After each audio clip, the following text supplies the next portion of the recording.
안녕하세요, 여러분. 네. 반갑습니다. 네, 저는 참여연대 아카데미 뉴트리아모에서 일하는 정세윤 강사입니다. 오늘 이 자리는 그 팟캐스트 철학사에 따라 바로 이 책의 순서인데요. 저희가 현장에서 참가자분들과 함께 진행을 하는 북토크 바로 이 책으로도 현장에서 진행을 하고 있습니다. 근데 원래 이 코너가 정치철학자 김만곤과 함께 있는 바로 이 책인데 저는 김만곤이 아니고요. 다 아시겠지만 저는 참여연대 아카데미 정세윤 강사고요. 오늘 제가 이제 이 진행을 보게 된 거는 오늘 바로 이 책의 저자가 김만곤 선생님이기 때문에 제가 진행을 좀 이렇게 맡게 됐고요. 그렇습니다. 그 오늘 이야기 나눌 김만곤 선생님 책 제목은 여기 있습니다. 김만곤의 정치에 반하다입니다. 그래서 북토크라서 아마 제가 책 제목을 많이 얘기해야 또 저자와 출판사에게 좀 뭔가 도움이 되는 제가 일을 하는 것 같아서 책 제목을 조금 더 자주 이야기하도록 하겠습니다.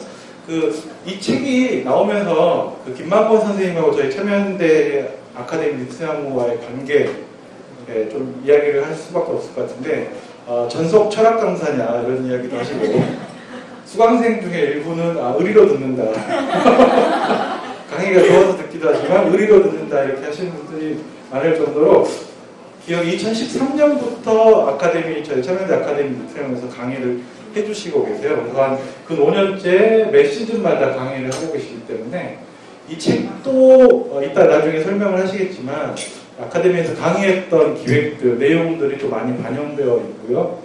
그렇게 해서 저희 아카데미 뉴트리아모 입장에서도 이 책 출간이 되게 반갑고 기쁜 소식인 것 같습니다. 그러면 제가 이제 소개를 조금 드렸는데 본격적으로 김만곤의 정치에 반하다 저자이신 정치철학자 김만곤 선생님을 소개해드리겠습니다. 박수로 맞이해주시죠. 안녕하십니까. 짧은 인사 말씀. 예, 안녕하십니까. 정치철학자 김만곤입니다. 이렇게 많이 와주셨나요? 많이 와주셔서 감사드립니다. 예, 감사합니다. 예, 많이 와주셨다고 하시면 박수 한번 부탁드립니다.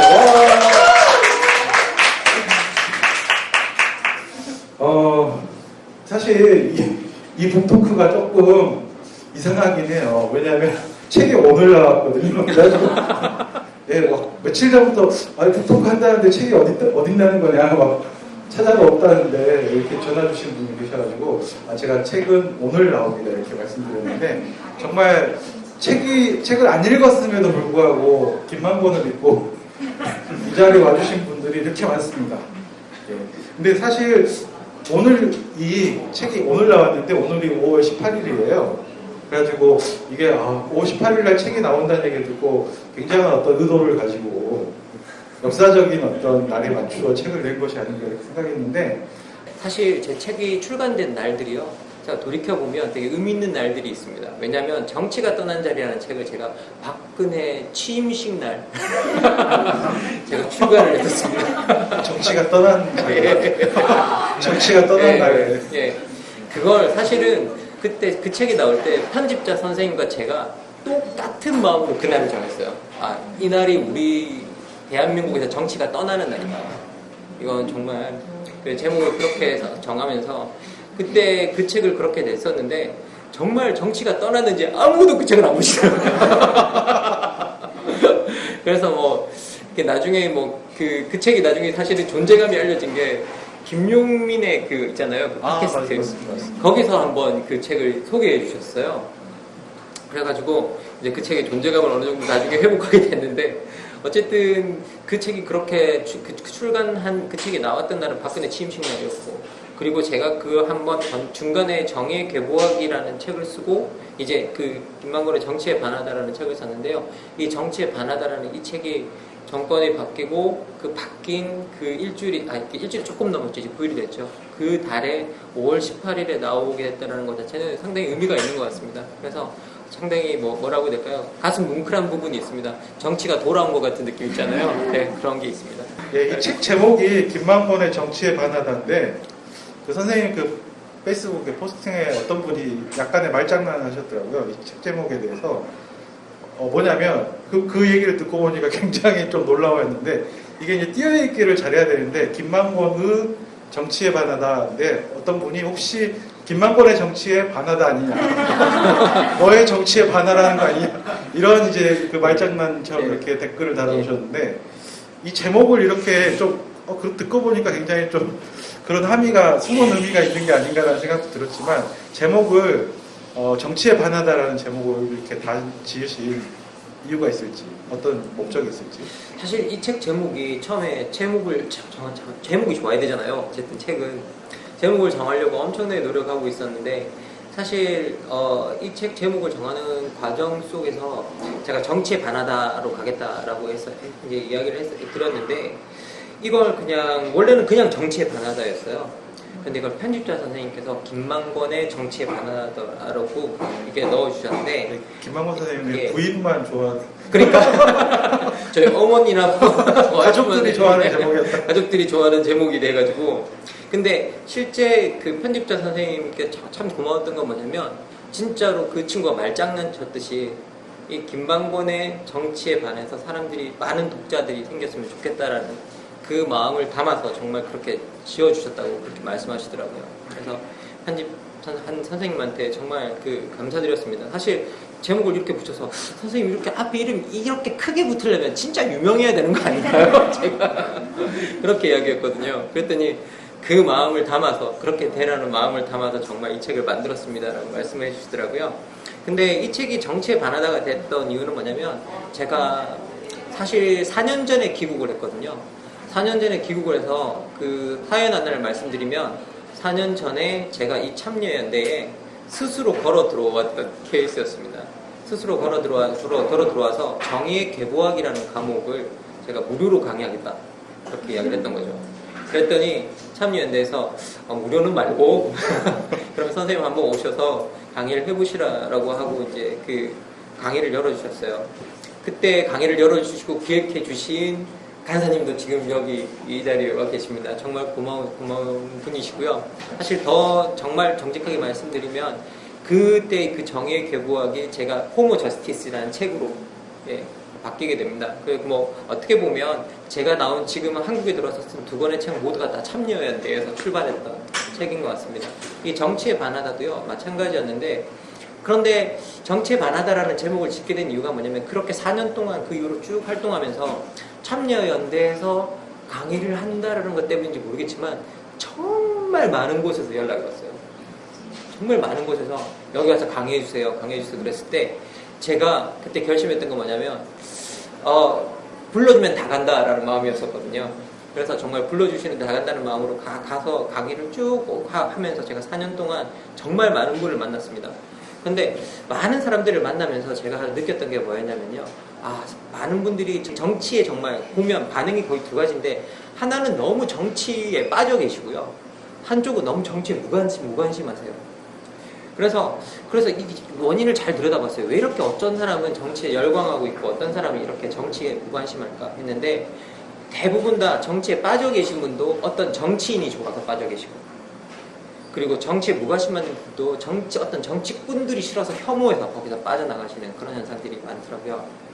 그런데 저 눈에는 이 두 가지가 다가 이게 그래서 나쁘다라는 것 따로 이렇게 나쁘다라는 의미로 쓴 게 아닙니다.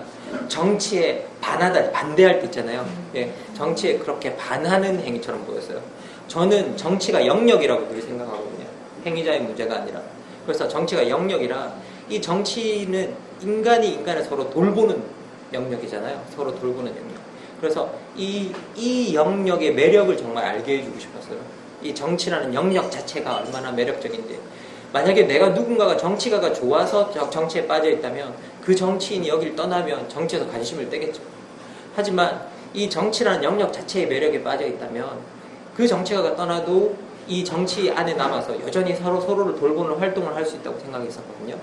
그래서 기본적으로 많은 분들이 이 영역을 사랑하도록 이 영역을 아끼도록 만들고 싶은 마음에 그래서 이 영역에 반해서 정치에 반해서 여기서는 정말 매혹당해서 이 정치 옆에서 같이 활동하고 같이 세계를 짓는 활동을 할 수 있게 할 수 있다면 얼마나 좋을까라는 그런 마음을 담아서 제목을 정치에 반하다라는 말로 지었습니다. 네, 정말 여기저기서 선생님을 불러주시는데 제가 듣기로도 초등학교에도 가신 적이 있다고 들었는데 맞죠? 예, 한 서너 차례가 네. 있습니다. 제가 이제 고등학교는 좀 몇 번 연결해 드린 적도 있는데 고등학교도 상당히 힘들어하셨는데 초등학교까지 갔다는 얘기를 듣고 엄청 힘드셨겠구나 이렇게 생각했지만 초등학생들과도 이야기를 나누고자 하는 마음을 가지고 계십니다. 그래서 저희 참여연대에서 막 지역으로도 돌리고 막 이런 적도 있었는데 전국으로 막 이렇게 다니게 하신 적도 있었는데 어쨌든 이렇게 이 책의 이제 에필로그와 프롤로그에 선생님이 조금 다른 책에 비해서는 개인적인 이야기를 많이 적어놓고 계시거든요. 뭐 이렇게 제가 봤을 때는 상당히 그러니까 개인의 어떤 소회나 이런 부분들이 좀 충실하게 적혀져 있어가지고 아시는 분들이라면 조금 더 에필로그 프롤로그가 좀 다가오게 느껴지실 텐데 이 책에서 보면 선생님이 이제 어쨌든 처음에 귀국하기 전부터 귀국할 때쯤부터 이 거리의 철학자로 살겠다 이렇게 다짐했다고 하는 이야기가 나오는데 그렇게 이제 여러 가지 이제 제가 알기로는 뭐 이렇게 미국에서 공부하신 학교가 굉장히 또 훌륭한 학교고 네, 그런데도 불구하고 거리의 정치 철학자로 살아가겠다 이렇게 다짐하고 그렇게 살아가고 계신 이유가 있을까요? 미국에 유학 갈 때 저는 미국 국무부 장학금으로 유학을 갔거든요. 그래서 어떻게 보면 뭐 유학 갈 때 온갖 소리를 다 들었습니다. 제국주의의 돈으로 공부를 한다든지 뭐 뭔가 그런 그 말을 다 들었었는데요. 근데 유학을 갔던 학교가 막상 정작 그 돈으로 유학을 갔던 학교 그리고 갔던 학교는 사실 미국에서 되게 유명한 뭐라고 해야 될까요? 진보 학교 같은 곳이었어요. 그런데 그 학교에 갔는데 제가 놀라운 사실을 하나 깨닫게 됐습니다. 이 학교에 박사과정, 석사과정에 전 세계에서 정말 전 세계에서 그 나라에 난다 긴다 하는 젊은 진보 친구들이 다 공부를 하는 거예요.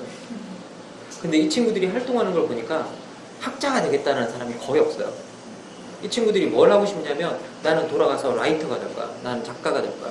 나는 돌아가서 어떤 뭐라고 할까요? 성소수자 활동이 될 거야. 뭐 활동가가 될 거야. 이런 식의 다 그런 꿈을 가지고 있고 정말 또 신기했던 건 뭐냐면 막 그 말레이시아 친구였는데요. 말레이시아 친구인데 말레이시아에서 어떤 사건이 하나 딱 터졌을 때 학기 중인데 비행기 타고 돌아가더라고요. 그리고 거기 가서 보니까 막 데모하는 사진 있잖아요. 그런 것들이 막 나오고 있더라고요. 그래서 보고 세상에 이렇게 실천하기 위해서 공부하는 친구들이 있구나라는 걸 이제 제 눈으로 정말 보게 된 거죠. 그리고 그런 친구들이 너무 흔한 거예요. 눈앞에. 그리고 뭐 하나 예를 들면 제 친구 중에 어떻게 보면 성소수자 친구가 한 명 있었거든요. 멕시코에서. 그런데 그 친구가 제가 몰랐는데 어느 날 하루는 다른 멕시코 친구가 저 친구가 우리나라에서 제일 유명한 게이 라이터라는 거예요. 그래서 이 소위 말해서 소위 성소수자 문제에 관한 거의 모든 신문에 실리는 유명한 글들을 저 친구가 다 쓰고 있대요. 그래서 보고 느꼈던 게 뭐였냐면 공부를 해서 반드시 학자가 될 필요는 없겠구나 라는 생각을 조금씩 하게 됐었어요.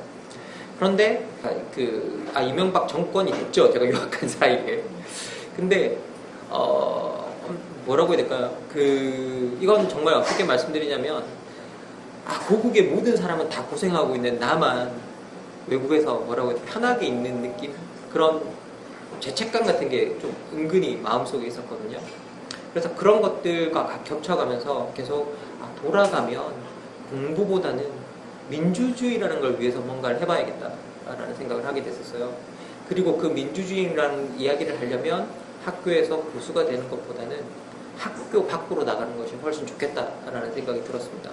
그 결심을 하던 차에 정말 피츠버그에서 공부하던 친구, 박사하던 친구가 이제 왔습니다. 저희 제가 뉴욕에서 공부했는데 뉴욕에 놀러 와서 저한테 묻는 거예요. 야, 너 졸업하고 뭐 할 거야? 그래서 처음으로 그날 그 친구한테 좀 생각하다가 길거리 철학자? 이렇게 대답을 했어요. 그리고 정말 제가 처음으로 내뱉었던 순간이었어요. 그랬더니 그 친구가 뭐라 그랬냐면 진짜 헛소리 하지 말고 뭐 할 거냐고 이렇게 묻더라고요. 삐삐 아니에요? 예. 비속어 처리? 예.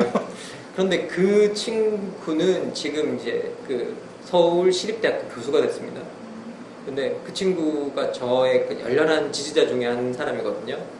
그 친구가 여기 돌아와서 저를 처음 만났을 때, 그리고 제가 한 2년쯤 그 활동을 하고 다닐 때 저를 만나서 맥주 한잔 놓고 그러더라고요. 난 네가 그 말 할 때 농담인 줄 알았다고. 갔다 와서 진짜 할 줄은 몰랐다고. 그래서 네가 이걸 하고 있어서 정말 좋다라고 이야기를 해주더라고요. 그 친구가. 그러니까 우리는 뭔가 하고 싶어도 용기가 없어서 못했던 일인 것 같은데 네가 그걸 해서 되게 좋고 네가 뭘 하든 내가 열심히 지지를 해주겠다고 그 이야기를 표현을 그렇게 하더라고요. 사실은 어떻게 보면 그 친구를 볼 때마다 되게 고마운 부분이 있습니다. 왜냐하면 처음으로 내가 길거리 철학자를 하겠다고 말을 100개 만들어준 친구고, 그리고 그 이후에 지지해준 친구고요. 그래서 사실은 그렇게 시작됐습니다. 그렇게 시작됐었는데 정말 조금 더 좀 정말 뭐라고 해야 될까, 철학적인 좀 이야기를 하자면, 제가 그 학교를 다니면서 선생님한테 삶의 방식으로서의 철학이라는 걸 배웠어요. 근데 삶의 방식으로의 철학이 뭐냐면 지식과 삶이 분리되어 있으면 그 지식은 지식이 아니다라는 거거든요. 그래서 그 지식을 실천하면서 살아간 그 대표적인 인물로 이제 우리 아테네의 소크라테스 할아버지가 있잖아요. 근데 이 소크라테스 할아버지를 보면서 느꼈던 게 뭐냐라면, 소크라테스 할아버지가 전부 다 길거리에서 사람을 만나러 다녔거든요. 사실 그래서 제가 길거리 철학자라고 사실 대답했던 겁니다.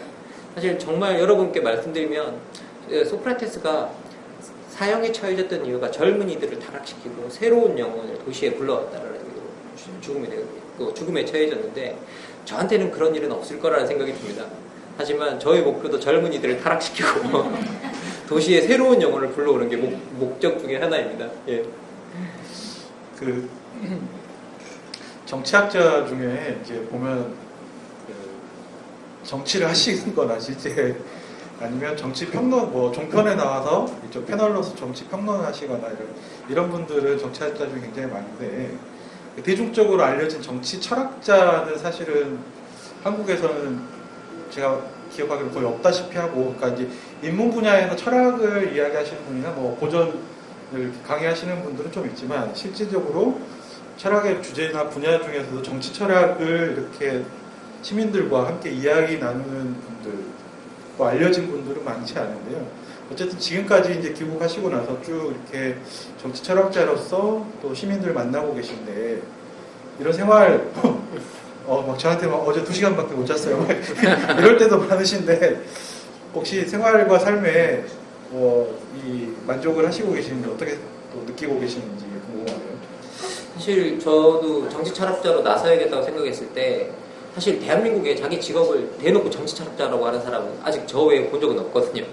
대부분 다 철학자라고 하거나 정치학자라고 하는데, 정치 철학자라고 네이밍을 하는 사람이 잘 없습니다. 근데 사실 제가 막 처음으로 명함 하나를 판 적이 있어서, 제가 명함이 없었거든요. 명함을 파가 언제 파셨죠? 그때 한 몇 개월 됐지 않나요? 그때 처음 면접 그 명함 줬을 때 기억 안 나세요? 아, 그래요? 아, 그런가? 저한테 주셨어요? 예. 근데 그 명함에 제가 처음으로 정치 철학자라고 넣었어요. 이제 그 학교에서 파주는 명함이었는데 그걸 정치 철학자가 넣고, 그 뒷부분에 제가 인디펜던트 폴리티컬 필로소퍼라고 썼거든요. 독립적인 정치 철학자라고 썼어요. 학교에서 파주죠? 예. 연구소에서 주는 거였는데. 근데 나는 독립적인. 예. 그런데 연구소에 있으면서 그 연구소 명함에다가 제가 독립적인 정치 철학자라고 하는데, 정말 고마운 건 뭐냐면, 그 학교에 있는 그 연구소에 계신 분들이 다 그냥 제가 바깥에서 하는 활동을 그냥 인정해 주세요. 그리고 그냥 여기 그냥 있어라, 괜찮다. 뭐 어디 가서 뭐 하나 막 말할 때 학교 오면 책상이라도 하나 있어야 되고, 그리고 뭐 있어야 되는데, 충분히 그런 대외 활동만으로도 여기서 연구소에 충분히 기여하고 있는 거니까 여기 그냥 있으세요 라고. 거기 있는 박사님들, 뭐 거기 교수님들 다 그렇게 정말 다 돌봐주셨던 거죠. 정말 생각해보면 지금 이 말 하는 거 뭐냐면, 사실 제가 학교에서 학생들을 가르치고 있거든요. 학생들을 가르치고 있는데 생계 때문에 가르치고 있는 겁니다. 왜냐하면 정치 철학 강의만 외부에 아무리 많이 다녀도 생계가 이어지진 않아요. 그런데 생계 때문에 그 일을 하고 있긴 있는데, 근데 그 시각 강사들 중에서 저는 항상 말합니다. 제가 시각 강사 중에 재벌이거든요. 시각 강사들 얼마나 힘듭니까? 근데 시각 강사들 중에 재벌이고요. 그런데 정말 다행히도 아까도 말씀드렸다시피 불러주는 데가 너무 많아서 그냥 늘 그리고 다 간다라는 마음으로 살고 있기 때문에 시간을 쪼개고 또 잘 안 나올 때가 많아요. 그래서 뭐 그러다 보니 하루에 2시간, 3시간 자는 때도 많고 그리고 불러주셨는데 기껏 가서 막 머리가 멍해가지고 강의하면서 막 강의를 망친 적도 있다는 좀 느낌은 드는데요. 솔직히 말씀드리면 언제까지 건강하게 이 일을 할 수 있을지 모르겠습니다. 이게 얼마나 지탱될 수 있을지는 제가 잘 모르겠는데. 왜 그러세요? 제가 작년 겨울에 한번 완전 쓰러진 적이 있었어요. 그래가지고 이제 뭐 좀 그랬었는데 어쨌든 그 한 번 쓰러지고 나니까 제가 원래 체력밖에 없는 사람이라고 생각했었거든요. 정말 이게 두뇌도 필요 없다. 체력으로 버틸 수 있다. 이렇게 해서 체력으로 버텼던 것 같은데 그게 한번 그러고 나니까 좀 자신감이 좀 상실이 되긴 하더라고요. 그런데 지금 하는 일이 좋고 행복하긴 합니다. 바쁘고 뭔가 빠져나갈 틈이 없는 듯이 보이는데 지금 가서 그냥 사실 저 고등학교 아까 말씀해 주셨잖아요. 저 고등학교 처음 갔을 때 멘붕에 빠졌어요. 고등학생들과 뭐 이야기하는데 뭐라고 말해야 될지 모르겠는 거예요. 그런데 고등학교도 가고 중학교도 한번 가보고 그리고 초등학교도 가보고 하면서 이제 알겠더라고요. 이렇게 이렇게 대화하면 되겠구나. 이렇게 소통하면 되겠구나 하고 하나하나 알아가는 과정들이 조금 생겼었거든요. 그래서 그 과정들이 저한테 참 기쁜 과정이었습니다. 제가 알고 사회에 늘 가서 사람들과 소통해야 된다고 이야기했는데 늘 사실 저 정치 철학하는 사람들 맨날 저희들 문자에 갇혀 살거든요. 그래서 뭐 그렇지 않은 분들도 되게 많으십니다. 근데 저 같은 경우는 그 이전에 되게 문자에 갇혀 지냈던 것 같아요. 그런데 바깥에 나가서 사람들을 만나면서 진짜 세계를 보게 된 것 같아요. 그리고 그 진짜 세계를 보게 돼서 이론이 이 땅에서 발을 떼고 움직일 수는 없는 거잖아요. 그래서 정말 진짜 제가 하는 건 정치 철학이니까 이 땅에 발붙이고 하는 이야기를 할 수 있게 돼서 되게 좋은 것 같아요. 되게 감사드립니다. 이 책에 대해서 좀 더 이렇게 본격적으로 좀 들어가 보겠습니다. 이 책을 제가 사실은 거의 대한민국에서 편집자를 제외하고는 가장 먼저 이 책을 읽어봤는데 처음에 이제 1장을 열고 좀 놀랐어요. 왜냐하면 처음에 시작이 안녕하세요 여러분 이렇게 시작하거든요. 그래가지고 뭐야 이거 이렇게 깜짝 놀랐는데 책이 1장이 안녕하세요 여러분으로 시작하네. 그래서 이게 보면은 우리 모두를 위한 정치학 특강이라고 해서 이렇게 보통 출판계에서 책을 만들 때 이렇게 뭐 특강, 강의 이런 타이틀을 붙이긴 하지만 책의 본문 내용이 그러니까 우리 그 말이 그대로 전달되는 형태의 느낌은 본문에 실린 적은 많지 않아가지고 제가 조금 새롭다라고 생각이 들고 또 이게 어떤 좀 더 의도한 바가 있지 않을까. 단순하게 이렇게 강의라는 특강이라는 형식을 달긴 했는데 본문의 내용까지도 이렇게 저는 정말 이 내용을 읽으면서 저는 강의를 수없이 많이 들었기 때문에 책을 보는 게 아니라 강의를 듣는 것 같은 저는 착각을 느끼면서 이 책을 이렇게 미리 살펴봤거든요. 그래서 그런 어떤 의도가 좀 있지 않을까 싶은 생각이 드는데 어떤 목적이 숨은 의도. 예, 사실 이게 제가 이렇게 뭐 강의책 비슷하게 글을 쓴 적이 옛날에 한 번 있었어요. 제가 사실 첫 책이 자유주의에 관한 짧은 에세이라고 해서 이걸 약간 강의체로 쓴 적은 있긴 있었는데 그때는 그 강의를 목적으로 하고 쓴 글이 아니라 편안하게 들으시라고 이제 그렇게 썼던 거였거든요. 그러니까 뭐 씁니다, 뭐 했습니다, 뭐 이렇게 글을 이제 그렇게 썼었는데 사실 이번 책은 기획할 때부터 기획해주신 편집자 선생님께서 사실은 여기 저희 제 강의에 그냥 찾아오셔서 강의를 듣고 책을 만들자고 이제 제안을 해주시는 거였는데 시작부터 선생님의 아이가 이 책을 읽는다고 생각하시고 써주셨으면 좋겠습니다 라고 그러더라고요. 그래서 집에 가서 생각했죠. 아무리 쉽게 말해도 우리 아이는 못 알아들을 텐데. 돌진한 지 얼마 안 됐죠. 그쵸, 15개월. 그래서 표면 그대로는 뭐 읽진 않았죠. 그래서 어쨌든 쉽게 쓰는 건 도대체 어떤 걸까 하고 스스로 고민이 좀 많았었어요. 그리고 어쨌든 나름대로 제 책이 읽다 보면 어렵다고 하시는 분들이 꽤나 계셨거든요. 대중선대 어려운 편이다, 좀 학술적인 편이다라고 말씀하시는 분들이 되게 많았었는데 그 말씀을 계속 듣고는 있었지만 제가 마음속으로 어떻게 생각했냐면 이게 정치 철학이라 아무리 쉽게 풀어내도 한계가 스스로 있을 거라고 생각을 좀 했었어요. 근데 이번 책을 쓰면서는 어떤 생각이 좀 들었냐면 한번 기존에 내가 가지고 있던 관념에 스스로 한번 도전을 해보자. 더 한번 내려보자라는 생각을 조금 했었는데 그걸 하기 위해서 정말 했던 게 뭐냐면 제가 원래 책에다가 절대 개인적인 이야기를 안 쓰거든요. 그런데 이건 정말 사안과 관련이 있다고 생각하면 내 개인적인 이야기도 하고 그리고 제가 뭐 책에 거의 쓰질 않는데 제가 원래 시를 되게 좋아합니다. 그래서 뭐 사실 수업에 가면 시도 많이 쓰고 그러거든요. 그래서 시도 정말 내가 쓰는 평소 때 쓰던 시도 써보고 그리고 여기서 잘난 척 하지 말고 정말 내가 평소 때 강의실에 가서 하는 이야기를 해보자 라는 생각이 좀 들었었어요. 그래서 정말 그 이야기를 고스란히 옮기려고 엄청나게 노력했습니다. 그래서 사실은 강의를 녹음해서 녹취하는 과정이 있었고 그리고 그 녹취를 한 내용을 그걸 쫙 보고 난 다음에 느꼈던 건 뭐냐면 내가 이렇게 어렵게 말하고 있었구나 라는 걸 또 깨닫는 과정이었어요. 내가 이렇게 사람들에게 어렵게 말하고 있구나. 나는 거기 가서 되게 쉽게 이야기하고 있다고 혼자서 착각하고 있었구나 라는 과정이었었고요. 그래서 그걸 쓰면서 정말 이 원고가 사실은 거의 한 번 다 나왔었거든요. 이제 거의 마무리만 해야 된다라는 그 단계에 들어갔는데 제가 갑자기 아니야 이건 아니라는 생각이 들었었어요. 그래서 이 원고를 다 엎어버리기 시작한 거예요.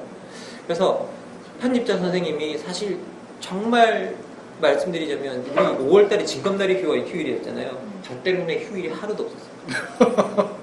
진짜로. 그래서 제가 갑질이라고 제가 표현했는데 정말 이 책을 근데 정말 진심으로 이 책을 어떻게 쓰고 싶었냐면요. 사람들이 읽었을 때 정말 편안하게 읽을 수 있는 책. 사람들이 그냥 과거에 어렵다고 하시는 분들이 되게 많았기 때문에 또 이게 그래서 완전히 쉽습니다. 잘 모르겠어요. 여전히 제가 첫 번째 독자는 편집자 선생님이었고 편집자 선생님이 길에서 제가 얼마나 쉽게 쓰고 있는지 모르지만 최대한 쉽게 가려고 노력했었거든요. 그런데 그 쉽게 가는 이야기들을 가장 하려고 했던 게 사실은 제가 겪었던 일들, 그래서 그 에피소드들이 많이 쓰여져 있어서 여러분 그냥 읽어보시면 이야기책처럼 읽을 수 있는 부분도 많을 겁니다. 예. 여기 혹시 나중에 보시면 본인의 저작권을 주장하실 내용들도 있어요. 이거 내가 했던 말 같은데 이런 이야기들도 있을지 몰라요. 저도 사실 살펴보면서 이거는 내가 했던 얘기 같은데 이런 한 멘트 나오거든요. 그래서 이거 내가 얘기해야 되나 이 얘기를 이런 고민도 있었는데 근데 이제 제가 아까 얘기했는데 1장에서 안녕하세요 여러분으로 시작하는데 그 다음 줄이 시로 시작을 해요. 그래서 이건 또 뭐야? 책이 정치 철학 책인데 막 안녕하세요 여러분 하더니 시로 시작을 하네. 이런 생각을 했었는데 이 책에서 시를 꽤 많이 이용하고 있는데 강의 중에서도 요즘은 좀 뜸하긴 한데 굉장히 시를 또 많이 소개를 하시고 계시거든요. 그래서 저는 이제 문학 청년인 것도 알고는 있습니다만 여기도 그 얘기 나옵니다. 다 나옵니다. 본인이 문학 청년이었으면 네, 수상소 막 이력도 나오고요. 잘난 척했습니다. 깔때기도 다 되고 있습니다. 그래서 보시면 아실 텐데 사실 정치 철학을 이야기하면서 그 시를 이렇게 많이 이용하는 편집자 입장에서는 이거 저작권도 내야 되고 여러 가지 복잡한 문제가 있을 텐데 시를 이렇게 많이 인용한 어떤 이유가 있으실까요? 실제 출판사에서 다 사주셨어요. 이 시 저작권을 다 사주셔가지고 되게 감사드리고요. 근데 저는 어떤 생각이 좀 드냐면 시가 사람들에게 때로는 시가 사실 되게 압축적이잖아요. 그래서 이게 너무 정확하게 설명해야 될 걸 그냥 그 압축적인 언어로 한꺼번에 전달하는 어떤 힘이 있다고 생각이 좀 들거든요. 사실 어릴 때부터 시를 엄청나게 좋아하긴 했었습니다. 원래 중고등학교 때는 사실 대학도 안 간다 그랬어요. 시인이 대학이 웬 말이냐. 그래서 근데 굳이 시인이 대학을 갈 이유가 있느냐. 그렇게 생각을 하고 있었는데요. 제가 1989년에 우연히 제가 그때 재수하던 시절이었거든요. 대학을 떨어져가지고 재수하고 있었는데 그때 89년에 재수하던 무렵에 제가 기영도의 대학 시절이라는 시를 읽었었어요. 근데 그때만 재수하던 당시만 해도 그렇게 대학에 대한 열망이 그렇게 크지 않았던 것 같아요. 그냥 가면 가고 말면 만다라고 생각했었는데 그 시를 읽어보니까 그 시가 막 그 이야기가 나오는데 그 음백양의 깊은 숲에서 벌어지는 막 그 일들이 나오고 막 청년들이 입술을 다물고 막 입술을 깨물고 지나가는데 자기는 돌층계에 앉아서 플라톤을 읽었다라는 그런 막 구절들이 나와요.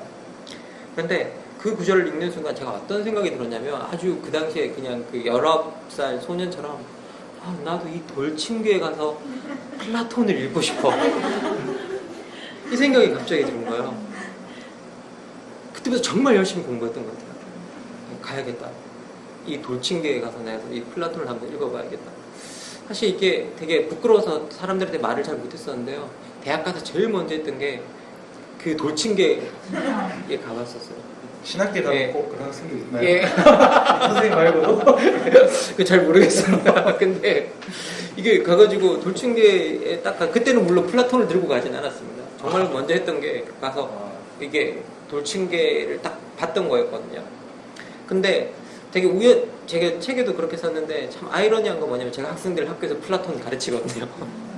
근데 참 뭐 이렇게 똑같이 일어나진 않았지만 뭔가 그 제가 대학에 갈 수 있게 해주고 뭐 만들어주었던 게 시였고 그리고 사실 대학교 4학년 때까지도 시를 계속 썼었어요. 근데 대학교의 4학년 뭐 그 대학원 진학에서 제가 정치 철학 공부를 시작했는데 정치 철학 공부를 하면서 이제 두 가지 그 절벽 상황이 왔었습니다. 첫째, 이 두 가지를 다 같이 못 하겠는 거예요. 그럼 하나만 선택해야 한다면 시 아니면 그 정치 철학인데 정치 철학은 그때 너무나 새로운 주제였고 시는 너무나 오랫동안 해왔던 거라 아 이걸 어떻게 하지? 라고 속으로 결심하다가 그냥 시로 내가 세상에 기여할 수 있는 것보다는 정치 철학으로 세상에 기여할 수 있는 게 훨씬 더 많겠다라는 생각이 들어서 정치 철학을 선택해서 공부를 하기 시작했었습니다. 근데 그 이후에도 시는 여전히 뭐 저한테 남아있었고요. 한때는 너무나 이걸로 다시 돌아가고 싶어서 시를 한 7, 8년 안 읽었던 것 같아요. 아, 이거 정말 멀어져 있었고. 그런데 대한민국에 그 다시 공부 끝나고 돌아오기 얼마 전부터 시를 읽기 시작했었거든요. 근데 제가 그 중간에 막 철학 공부하는 동안 눈물을 잃었었어요. 어떻게 보면. 근데 그 돌아오기 얼마 전부터 시를 읽기 시작하는데 시집을 딱 펼쳐 들었는데 계속 눈물이 나는 거예요. 아, 잃어버린 눈물을 되찾았구나. 그렇게 생각했는데 그때 갑자기 기억이 하나 났던 게 제가 대학교 다닐 때 석사학위로 그 당시에 아무도 다른 박사님이 하지 않으려고 그래가지고 연세대학교 원주 캠퍼스에 현대 마르크시즘의 이해라는 과목을 강의하러 갔었거든요. 그때 그 강의하러 갈 때 제가 기억이 나요. 그때 제가 신경림 선생님의 가난한 사랑 노래라는 시를 이렇게 딱 가슴에 30장을 저 학생이 30명이라고 그래서 39에 딱 그걸 인쇄를 해서 가서 학생들을 나눠줬던 게 기억이 나거든요. 그러면서 그 시를 읽고 수업을 시작했었어요. 아, 다시 돌아가면 새롭게 시작하는 마음으로 그 시를 읽고 내가 한국에서 활동을 시작해야겠다라고 하고 해서 돌아와서 사실 비행기 내리자마자 6시간인가 7시간 만에 제가 참여연대에 왔던 것 같은데 참여연대에 와서 강의를 시작하는데 그때 제가 그 가난한 사랑 노래를 꺼내놓고 읽었는데 제가 미친 듯이 울기 시작했던 거예요. 이 사람은 왜 그랬을까? 이 사람 왜 이럴까? 이렇게. 네, 제가 그때 미친 듯이 울기 시작했어요. 막 눈물을 멈출 수가 없었어요. 그냥. 이게 그래가지고 그때 제가 꺼이꺼이 울었어요. 그게 막 소문이 다 났을 거예요. 그때 야, 이상한 사람이 왔다. 시를 읽고 미친 듯이 운다. 이게 막 소문이 다 났을 거예요. 근데 진짜 그때 숨을 참지 못할 정도로 그때 막 울었던 것 같아요. 그때 막 시를 읽는데 계속 눈물이 쏟아지는 거예요. 그때 울어서 지금 이렇게 됐나요? 근데 막 그런데 지금도 시를 쓰면 그래요. 그래서 요즘 수업 시간에 시를 거의 안 씁니다.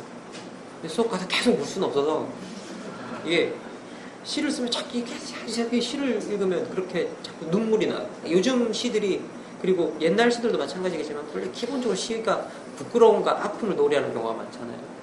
그리고 강의하다 가다 보면 고르는 시들이 대부분 다 그렇게 연관이 되어 있거든요. 그런데 아주 정말 예쁜 시들을 골라와서 읽어도 강의 현장에서 그럴 때 그 시가 슬픈 시로 변해요. 그 시가. 그러니까 읽을 수가 없는 거예요. 막 하다 보면. 그래서 시는 웬만하면 피하면 좋겠다 생각해서 요즘은 시는 정말 피하고 있거든요. 그 수업 시간에 막 강의하러 가서 강의 현장에 시를 읽는 건 피하고 있습니다. 그런데 이 책에는 그 감정을 좀 실어 놓고 싶었었어요. 그 시가 줄 수 있는 힘, 그 시가 만들어낼 수 있는 그 뭐라고 해야 될까요? 전달력 같은 것들을 갖다가 같이 그냥 굳이 꼭 이성적으로 뭔가 하나하나 이유를 나열하지 않더라도 내가 이 시 한 편을 읽어드리고 같이 이 시 한 편을 이 지면을 통해서 읽으면서 서로 공감할 수 있는 토대로 바로 갈 수 있을 거라는 생각에 시를 좀 많이 썼습니다. 시작도 그래서 시로 하고 있고요. 시 정말 좋은 시들 많습니다. 이 안에 뭐 처음 시작하는 시는 김광규 시인의 희미한 옛사랑의 그림자라는 시거든요. 참 사람마다 사랑의 형태는 다르겠지만 그 우리 희미한 옛사랑의 그림자 안에가 담겨있는 우리가 이 세상을 돌보고 싶었던 그 마음들이라고 생각해요. 저는 그 옛사랑이. 그래서 그걸로 시작하고 있는데 한번 읽어보시면 이 시가 여러분한테 이 책을 통해서 만날 수 있는 또 다른 기쁨이라고 한다면 그런 시들이 아닐까라는 생각이 조금 들긴 듭니다. 이게 개인적으로 시를 좋아하시는 것도 있지만 다른 또 이유가 있을 것 같은데 그 돌층계에서 플라톤을 읽었다고 얘기하는데 제가 잘 모르긴 하지만 플라톤이 시를 좋아하는 사람은 아니었던 걸로 제가 알고 있는데 특히 이제 철학에서도 그러니까 이성적인 사유를 강조하는 철학도 그냥 철학이 아니라 우리가 예를 들면 정치 철학자 생각하면 뭐 마키아벨리도 있는 것처럼 굉장히 냉정한 현실이라고 할 수 있는 정치의 철학을 또 공부하고 이야기하시면서 그래도 감성의 하나의 상징적인 어떤 창작이라고 할 수 있는 시를 이야기하는 것은 제가 잘 모르지만 이제 그런 정치 철학자도 좀 알고 있다고 알고 누스바움이 거기에 속하나요? 예. 사실 저는 그런 이유가 있을까요? 예, 뭐 저는 어떻게 생각하냐면요. 이게 뭐 너무 어려운 이야기 하기보다는 되게 우리 철학이 이상적인 이야기를 하는 거 진짜 많잖아요. 플라톤 철학 같은 걸 보면 진짜 좀 그런 느낌이 좀 많이 들죠. 물론 플라톤도 자세히 읽어보면 진짜 현실적입니다. 근데 이 시는 정말 우리 삶의 직관에서 나오는 부분이 되게 많기 때문에 저는 이 시가 철학이 가지고 있는 이상적인 그 측면에서 느끼는 우리 그 사이에 느끼는 어떤 간격이라고 그래야 되나요? 거리감을 채워주는 역할을 해줄 수 있다는 생각이 좀 들어요. 그래서 사실 어떻게 보면 저는 이 뭐 대학 시절에서 너무나 혼란한 현실 속에서 이 사람 혼자서 돌층계에 앉아서 플라톤을 읽고 있거든요. 그런데 이 플라톤을 읽는 그 친구는 정말 뭐라고 해야 될까요? 정말 현실과 분리돼서 그걸 자연스럽게 읽었을까요? 저는 그 시인이 정말 그 플라톤을 읽는 자기 자신을 스스로 어떻게 느꼈을까? 한번 생각해 보거든요. 정말 그리고 맨 나중에 그렇게 이야기합니다. 대학을 졸업하고 나는 외톨이가 되었다. 표현하고 있거든요. 거기서. 그래서 실제 자기가 지나왔던 시간을 이 이상과 현실이라는 이 간극을 메꾸지 못하는 그죠? 삶이 사실은 대부분 다 그런 것 같습니다. 그런데 제가 하고자 하는 정치 철학은 뭐 이렇게 말해도 좀 거창하게 이야기한다면 사실 그게 뭐 가능할지 안 할지 모르겠지만 정말 너무 이상적이라고 생각하는 그 정치 철학을 이 현실로 가져와서 여러분 곁에 놔드리고 싶었어요. 여러분 곁에 놔드리고 그 정치 철학이 뭐가 되었으면 좋겠냐고 생각했냐면요. 여러분들의 삶의 정말 여러분들이 늘 이게 그냥 안다고 생각했던 그런 일들인데 다시 한번 그 질문을 상기시켜주는 역할 같은 거 했으면 좋겠다고 생각했는데 하나의 예를 들자면 뭐 이런 간단한 질문들이었어요. 자유는 뭘까요? 왜 우리는 불평등을 말해야 될까요? 왜 국가가 존재하나요? 그런 질문들이죠. 그럼 사실은 이게 아무것도 아닌 질문인 것 같지만 여러분 그냥 다 아는 질문인 것 같고 너무 평범한 질문인 것 같지만 이 질문 앞에 서면 되게 난감해지거든요. 사실 이게 되게 난감해지는 부분이 있습니다. 왜냐하면 저도 이걸 직업으로 25년 했는데 모르겠어요. 잘 저 자신의 대답이 뭔지. 저는 다만 앞서간 사람이 그것에 대답한 내용들을 좀 알고 있을 뿐인데 제가 그 내용을 좀 안다고 해서 그 답을 알고 있는 건 저도 전혀 아니거든요. 그런데 여기에 대해서 생각해 볼 때 뭔가 삶에 다른 지점이 생겨나지 않을까. 우리가 늘 일상적으로 유지하는 그 삶 속에서 변화가 오지 않을까라는 생각이 조금 들었었어요. 그래서 여러분한테 진짜 그런 평범한 질문들을 여러분 앞에 가져가고 싶었습니다. 그리고 그 가져갈 때 그걸 너무 이론적인 이야기로 가져가는 것들이 아니라 정말 여러분들이 일상에 다가가고 현실적인 이야기가 되기 위해서 시라는 요소를 써서 그것들을 통해서 다가가고 싶었고요. 사실 시뿐만은 아닙니다. 여기에 여러 가지 에피소드들이 쓰이고 있거든요. 그 에피소드들이 여러분 옆에서 정말 어떤 거대한 질문인 것, 거대하지만 평범한 질문이죠. 국가는 왜 존재해야 되느냐, 뭐 이런 식의 그런 질문을 하게 되었을 때 조금이라도 편안하게 생각해 볼 수 있는 사유의 씨앗을 주는 자리가 되었으면 좋겠다고 생각해서 이 책에 그런 이야기들을 주로 담으려고 노력을 좀 했었습니다. 이 책은 이제 8강으로 이렇게 구성되어 있는데요. 각 강마다 이제 질문을 담고 있어요. 그래서 아까 말씀하신 것처럼 국가는 무엇을 해야 하는가? 왜 평등을 말해야 하는가? 정치가 우리를 자유롭게 할 수 있을까? 정의를 세우는 기준은 무엇인가? 민주주의가 밥 먹여주는가? 정치는 엘리트의 것인가? 평범한 사람들의 것인가? 누가 우리를 어떻게 대표하는가?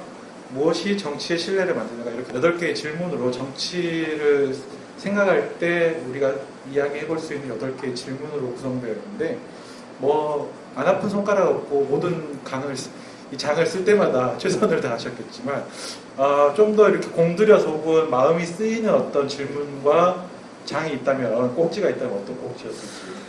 뭐 당연히 뭐 여러 장이 전 정말 모든 장 하나하나에 대한 의미가 되게 깊었고 이야기하고 싶은 게 되게 엄청나게 많았었거든요. 그런데 정말 제가 가장 신경이 쓰였고 정말 제대로 답하고 있나라고 걱정했던 건 국가국지였어요. 왜냐하면 우리가 2014년이었죠, 그죠? 4월 16일 날 이제 정말 우리가 국가의 침몰을 약간 먹게 됐잖아요. 그러고 난 다음에 우리들이 묻기 시작했습니다. 이게 나라냐, 이게 국가냐라고 묻기 시작했었죠. 어떻게 보면 저도 상당히 오랫동안 잊어먹었던 질문이었던 것 같아요. 저 스스로 국가가 뭐지? 국가가 도대체 뭘 해야 하는 거지? 국가가 할 수 있는 일이 도대체 뭐지? 국가가 그리고 뭔가 할 수 있다는 걸 떠나서 원래 국가의 존재 이유는 뭐였지? 라는 이 질문을 저도 스스로도 하기 시작했거든요. 사실 여기에 대한 대답을 제대로 내가 하고 있는가? 아닌가는 아직까지 진짜 정말 잘 모르겠어요. 하지만 다만 제가 지난 시간을 돌이켜보면 우리한테 국가의 존재라는 건 전 어떻게 생각이 좀 드냐면요. 이 국가의 존재라는 것들이 내가 봉사해야 될 대상이라고 여기는 틀에서는 여러분들을 정말 그 틀을 벗어나게는 해드리고 싶었었어요. 사실 근대라는 국가가 만들어진 건 제가 아는 한 우리가 봉사하기 위해서가 아니라 우리를 보호하기 위한 도구였거든요. 그렇기 때문에 솔직히 말씀드려서 여기서 정말 국가가 해야 될 첫 번째 임무는 우리들의 생명권을 지키는 거예요. 이 부분에 대해서. 그리고 그 생명권이라는 것이 단지 내가 살아있다라는 게 아니라 인간답게 살아있게 해주는 거예요. 인간답게 살아있게 해주는 것.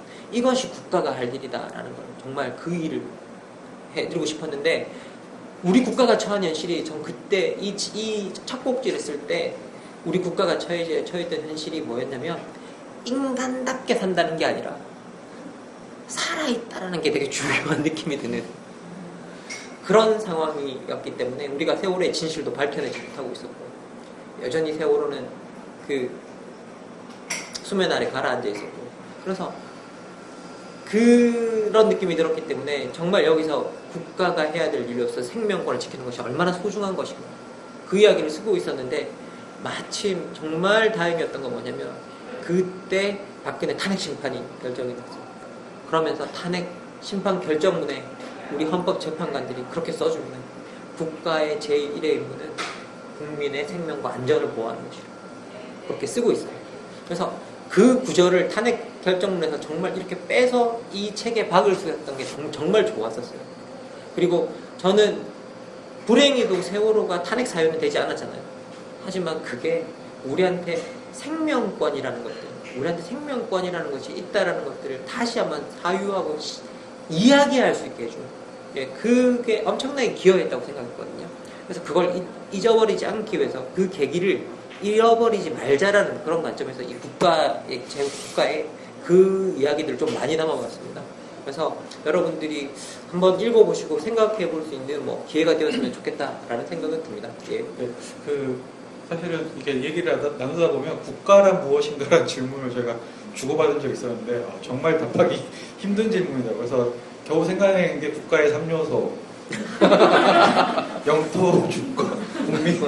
네, 이것도 굉장히 중요한데, 그러니까 우리가 당연하게 생각할 수 있는 이제 질문들, 국가, 평등, 자유, 민주주의 이런 질문들이, 그러니까 그 질문에 좀 직면하면 굉장히 좀 내가 이 질문을 어떻게 답해야 될지가 좀 생각하기 좀 막연한 질문들도 많은데, 저는 이제 개인적으로는 경계라는 의미가 결국에는 내가 이만큼을 통치하겠다라는 국가의 이야기이기도 하지만 내가 이 안에 있는 사람들은 보호하겠다라는 어떤 선언이 아닐까 이런 생각도 들었었어요.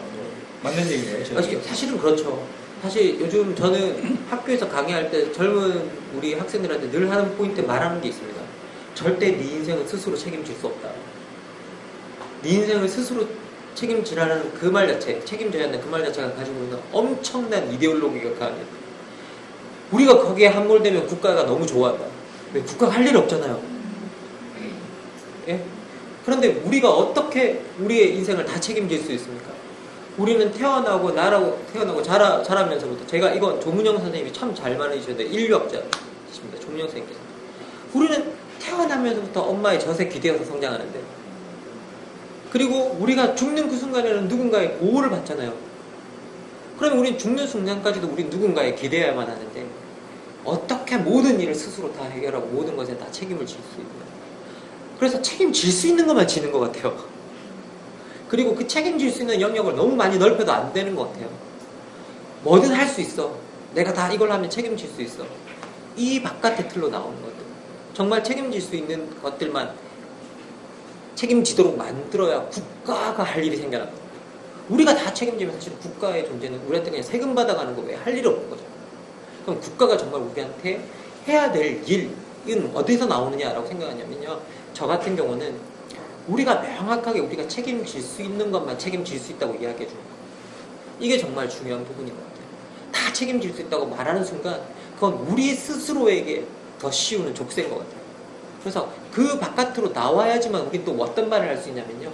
나는 내가 다 책임지잖아라는 말을 하면 남도 다 책임을 져야 되거든요. 그러면 우리는 타인들을 돌볼 수가 없어요. 그렇기 때문에 나도 내가 책임질 수 있는 것만 책임지듯이 너도 네가 책임질 수 있는 것만 책임져라 라고 말해야 우리가 서로 타인을 돌볼 수 있는 공간이 생겨나거든요. 예. 그래서 사실 그게 원래 그 국가의 존재의 의미였어요. 근데 진짜 우리가 1980년대 이후에 신자유주의가 지배하면서 여러분한테 퍼뜨린 이데올로기가 네 인생은 네가 책임지는 거야 라는 거였거든요. 그게 진짜 무서운 이데올로기구나. 그 안에 정말 우리 청년들이 어떻게 보면 우리 부모들이 우리 아이들한테 가르쳤던 이데올로기이기도 하거든요. 그것 때문에 우리 아이들이 너무나 스스로 많은 걸 책임져야만 하는 그런 상황에 처했던 것 같아요. 혹시라도 이 팟을 듣는 분이 계신다면, 이 팟캐스트를 듣는 분이 계신다면 만약에 그분이 부모시라면 전 말씀드리고 싶습니다. 그 말 자체가 자식에게 오히려 더 많은 짐을 지우더라고요. 그래서 자식이 짊어질 수 있는 짐만 짊어지게 해주는 거예요. 그게 진짜 부모가 할 도리 아닐까요? 그래서 좀 여러분에게 그 말씀을 꼭 드리고 싶습니다. 그리고 국가의 진짜 보호의 의미는 이 경계 안에 있는 모든 사람들에 대한 기본적인 삶과 인간다움을 보호하겠다라는 거예요, 사실. 그게 국가의 존재의 의미인 것 같습니다. 네. 여기 5강의 제목은 민주주의가 밥 먹여주는가인데, 제가 얼마 전에 TV를 보는데, 아마 이제, 문재인 대통령 당선 이후에 이제 여러 가지 다큐 영상물들이 나오는데, 그 중에, 그러니까 조금 제가 한 장면을 본 건데, 어떤 상인분이 이런 얘기를 하셨어요. 그러니까, 박정희 전두환 때는 참 그래가지고 장사가 좀 잘 됐는데, 그 이후 장사가 잘 안 되고 지금도 잘 안 된다. 이런 얘기를 하시더라고요. 60대 중후반 정도 돼 보이셨는데 결국에는 이제 민주정부의 성패와 관련해서 또 많은 보통의 시민들이 생각하는 지점이 이 지점일 거예요. 결국에는 민주정부를 선출했지만 그게 속된 얘기로 밥을 먹여주느냐의 질문, 보통 사람들의 삶에 있어서 이 질문인데 굉장히 그래서 진짜 먹여줄 수 있다고 이 질문을 했나 이런 생각도 들었는데 어떻게 생각하세요? 이게 지금 뭐 책에 보면 나오겠지만. 예. 사실 이 민주주의 꼭지는요, 정말 다 쓰고 났는데 갑자기 편집자 선생님께서 그러는 거예요. 제가 봤을 때 민주주의에 대해서 제일 중요한 질문은 민주주의, 우리 흔히 사람들이 궁금해하는 거, 막 민주주의가 이렇고 이렇고 이런 게 아니라 민주주의가 밥 먹여주는 거 아닌가요? 라고 이야기를 하더라고요.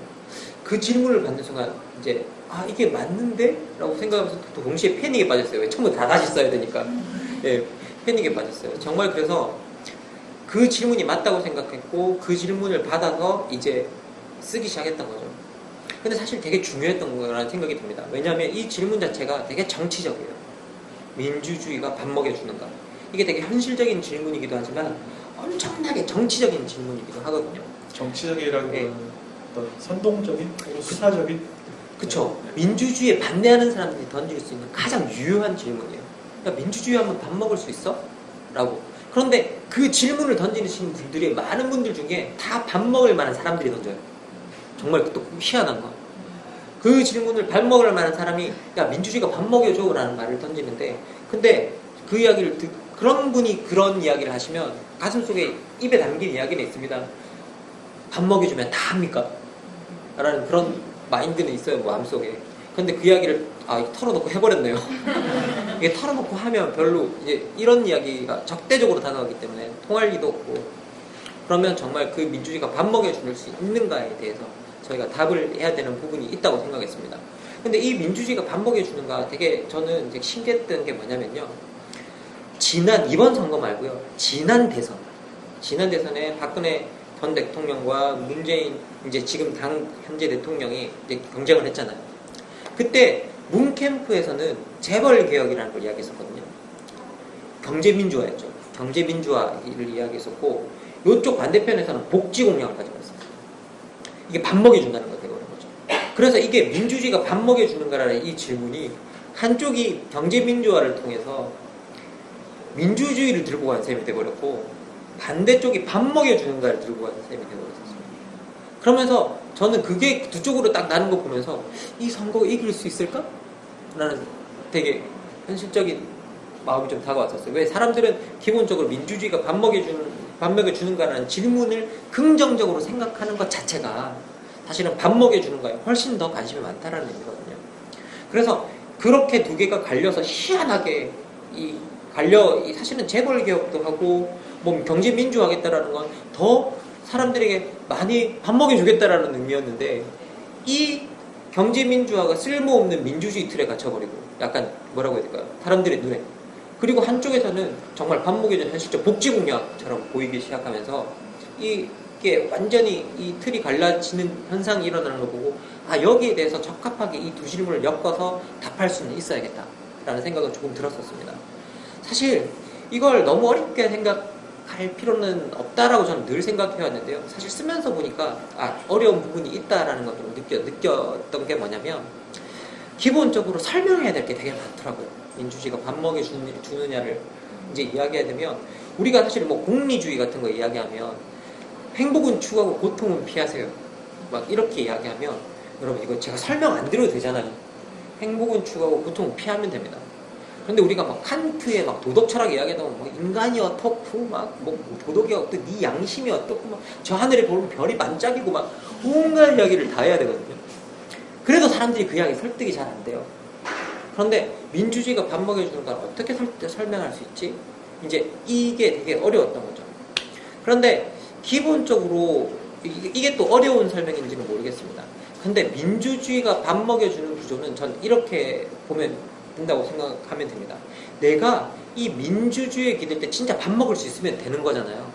그런데 그 밥 먹을 수 있는 근거를 우리가 마련해 줘야 되는데 그 근거는 뭐냐라고 하면 이 사회에 있는 모든 구성원들에게 우리가 자유와 권리라는 것들을 사실 줬잖아요. 그런데 누군가는 권리를 쓸 수 있고 누군가는 권리를 쓸 수 있다면 권리를 쓸 수 없는 사람에게 주어진 자유는 자유가 아닌 거죠. 자유가. 그러면 우리가 다 같은 공동체의 구성원이고 같이 속해 있는 그 공동체의 구성원이라면 정말 내 공동체에 있는 구성원들이 나처럼 자유를 쓸 수 있게 해주는 상태가 돼야 되는데 모든 자유를 쓸 수 있는 상태는 솔직히 말해서 먹고 살 수 있어야 쓸 수 있기 시작합니다. 네. 그렇다면 우리가 진짜 자유를 가장 증대시켜 놓는 상태는 뭐냐? 모든 사람이 나처럼 내가 자유를 잘 쓰는 상태라면 나처럼 자유를 쓸 수 있는 상태로 증대시켜 놓는 상태이기 때문에 우리가 민주주의가 추구하는 자유, 이 부분을 한 사람 한 사람에게 주어진 자유를 똑같이 평등하게 대한다는 거예요. 그 민주주의 정신으로 간다면 민주주의가 밥 먹여줄 수 있는 근거가 되지 않을까. 혹시 그것이 우리가 복지의 근거가 되지 않을까라는 생각이 좀 들었던 거죠. 그래서 사실 이 복지의 근거, 우리가 복지 이야기할 때 있는 사람이 없는 사람한테 돈을 넘겨주는 구조가 아니라 이 안에 있는 모든 구성원들이 서로 비슷한 수준에서 자유를 쓸 수 있게 만들어주는 조건으로 보자는 거예요. 그냥 조건. 그렇다면 우리가 알고 있는 복지나 분배가 되게 중요하겠죠. 그래서 아주 간단하게 그 정도만 보자고 이제 생각이 드는데, 사실 이게 통하려면 권리라는 거, 내가 자유를 쓴다는 거에 대한 가치를 우리가 알고 있어야 되거든요. 이게 설득하기가 되게 힘든 부분이었어요.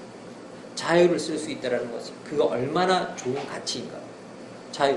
그런데 사실 여러분, 그래서 여기 이 에피소드에 넣었던 이야기가 뭐냐면, 사실 민주주의는 여러분 막 우리가 너무 시끄럽다고, 민주주의 너무 사람들이 시끄럽게 떤다고 불평하는 사람들이 많잖아요. 그런데 민주주의 체제에서 유일하게 침묵하는 사람들이 있습니다. 가난한 사람들이. 왜? 우리는 가난한 사람들이요, 나에게 나를 돌봐달라고 외치면 사회의 반응은 이렇습니다. 그건 네가 일 안 해서 그렇잖아. 게으른 사람 취급하거든요. 그래서 원래 가난한 사람이 사회에 나를 돌봐달라고 요구를 안 해요. 왜? 그 요구 자체가 게으른 나를 봐주세요라고 들린다는 건 분명히 다 알고 있거든요. 그래서 실제 바우만이라는 학자도 뭐라고 이야기하냐면요, 가난한 사람들에게 호소할 공동체가 없다 그래요.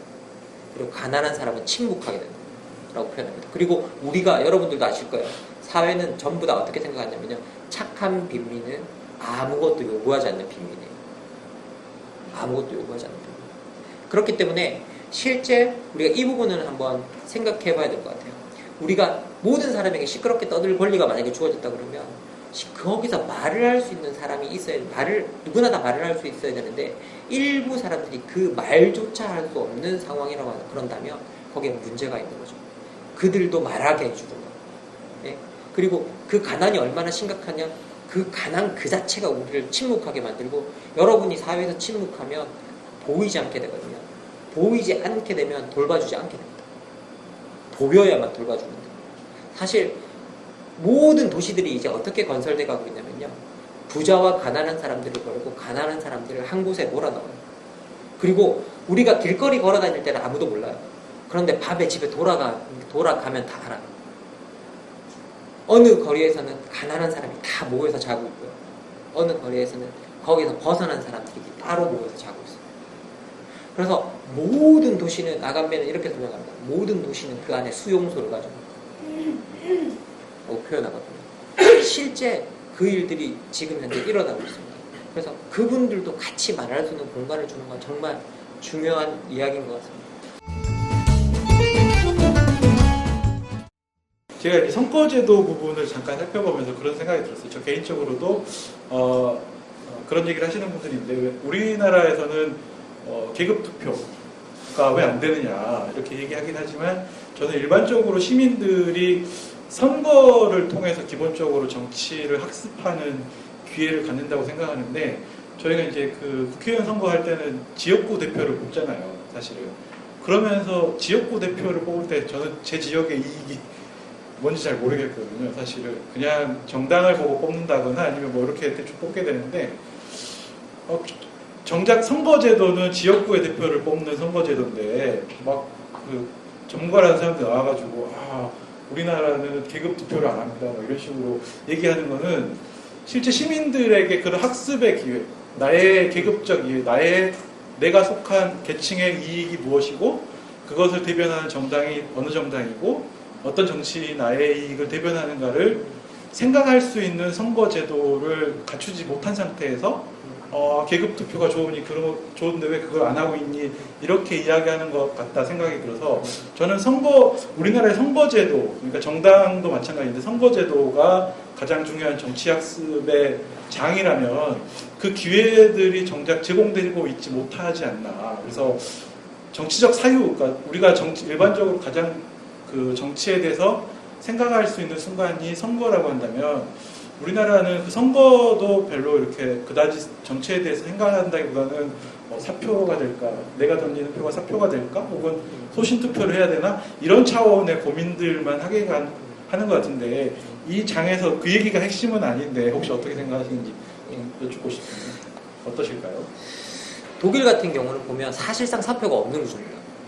왜, 어머, 도대체 어느 나라에서 사표가 없는 구조를 만들 수 있단 말이야? 라고 이야기하시지만, 독일은 지역에서 뽑는 의원이 299명이고, 비례대표 의원이 299명이거든요. 그런데 되게 그게 50대 50이라서 그런 게 아니에요. 이게 사표가 사실상 안 생겨난다고 말씀드렸던 이유는 뭐냐면, 독일은 이 선거 제도 자체가 어땠냐면, 어쨌든 선거 결과가 국민이 A당에 30% 투표하면 의석수가 30%에 가깝게 배정되게 만들어져 있어요. B당에 35%를 투표했다. 그러면 거기 정말 거의 플러스 마이너스 1, 2%예요. 거기에 딱 맞추게 돼 있는 거예요. 그러면 사실상 거의 사표가 없는 거죠. 내가 투표한 정당의 사람이 다른 사람이 투표한 그 비율만큼 의석수를 차지하는 거예요. 그 의석에서. 그러면 사람들은 그걸 사표라고 느끼지 않을 거잖아요. 그래서 실제로 우리가 선거제도를 갖다가 어떻게 설계해야 하느냐에 따라서 기본적으로 내 표가 사표가 아니다라는 걸 느끼게 해줄 수 있는 감정이 되게 많아요. 그런데 이건 독일이 제도를 그렇게 설계하면서 왜 지역구를 뒀냐면요. 모든 표를 사표를 안 시키는 방식을 채택하면서도 직접적으로 지역구에서 사람을 뽑을 수 있게 해서 내가 직접 나를 내 지역에서 대변할 수 있는 의원이 한 사람이 있다라는 소위 말해 대표자와 뽑는 사람의 거리감을 좁혀주기 위해서 그렇게 만들어 놓은 거거든요.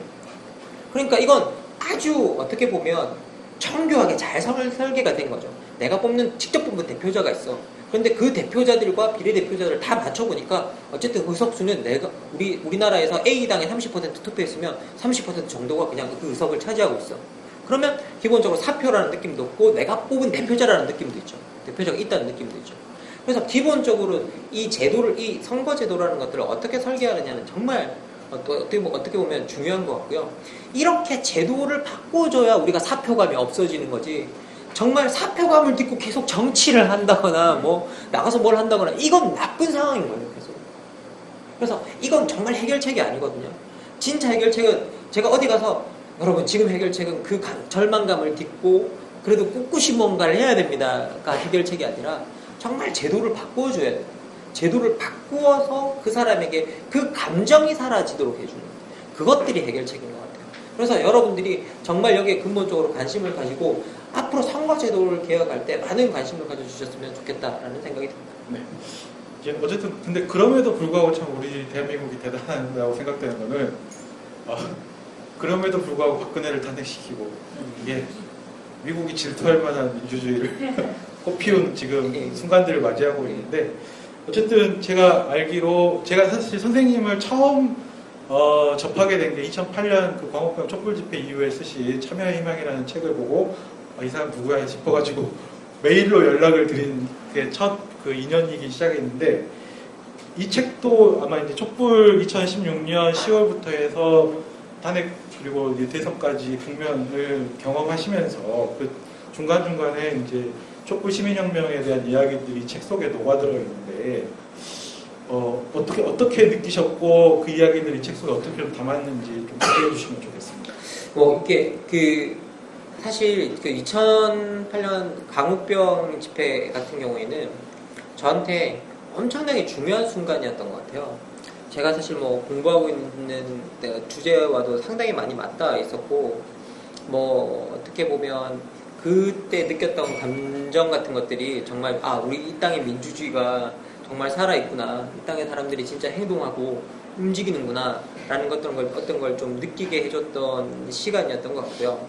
그런데 지금 이제 우리가 촛불을 보면 2008년과는 좀 다른 느낌이 있는 것 같아요. 2008년에는 우리가 어쨌든 그걸 성공시키지 못했잖아요.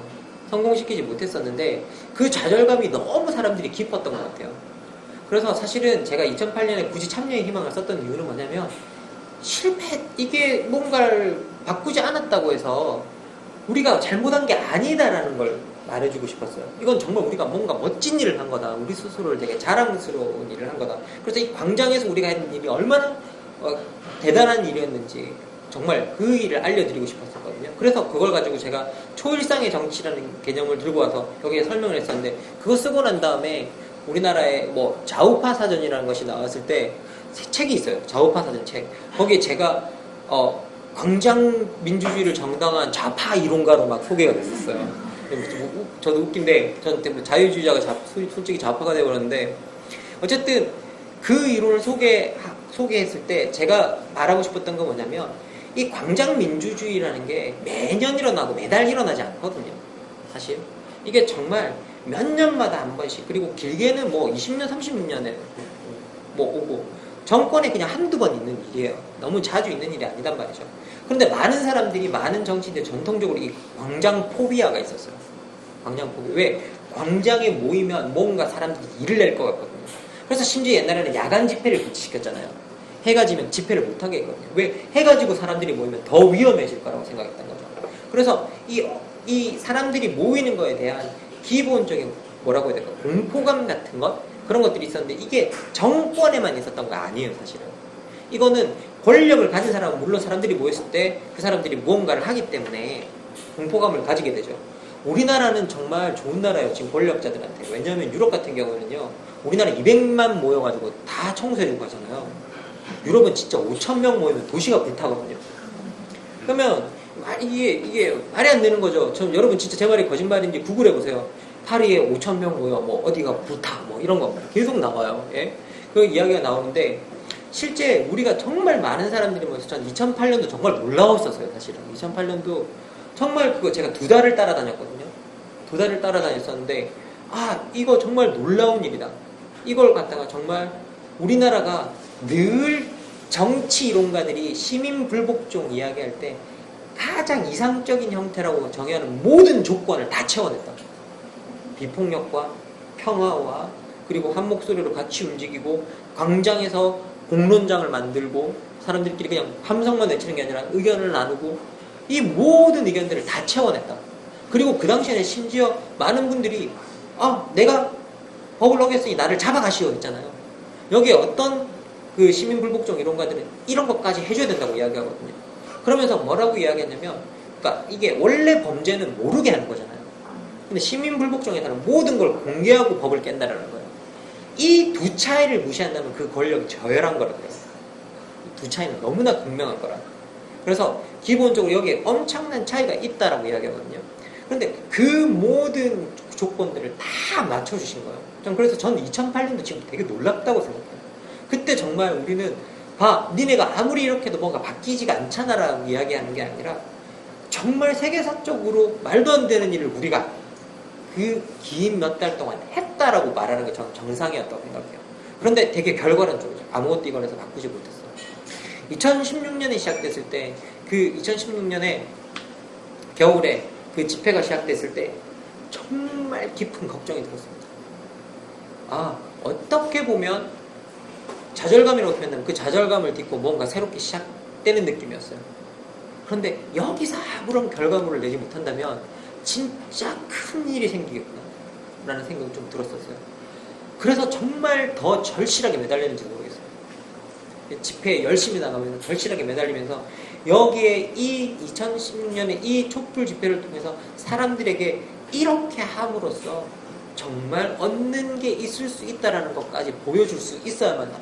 과정만 좋다고 해서 나는 늘 그 과정을 높게 샀는데, 그 과정에서 실패한 그 좌절감이 얼마나 오래 가는지를 봤기 때문에, 이번에는 사람들이 이렇게 했을 때 승리의 성취감 같은 것이 있어야만 한다라고 좀 생각했었거든요. 물론 그걸 못했다고 해서 저는 이걸 뭐 이렇게 낮게 평가하지는 않았을 겁니다. 그런데 정말 이번에 이 집회 때 정말 제가 봤던 건 뭐냐면요, 원래 시민불복종은 있는 시스템을 지키려고 하는 거거든요. 그런데 이번 거는 제가 봤을 때는 있는 시스템을 지키려고 하는 게 아니라, 시스템을 이 사람이 이미 망쳐버렸고, 이 사람이 이렇게까지 망칠 정도면 우리 새 시스템이 필요하다라는 이야기를 봤어요. 새로운 시스템이 필요하다. 그런데 새로운 시스템이 필요하다라고 외치는 요구는 우리가 두 글자로 뭐라고 부르냐? 혁명이라고 부릅니다. 그런데 이 혁명의 본질, 여기 우리 저는 이 광화문 광장이 어떤 혁명이냐면요. 혁명사에서 잊혀진 전통이 뭐가 하나 있냐면, 모든 혁명 떠올리면 우리가 맨날 폭력 이미지를 떠올리잖아요.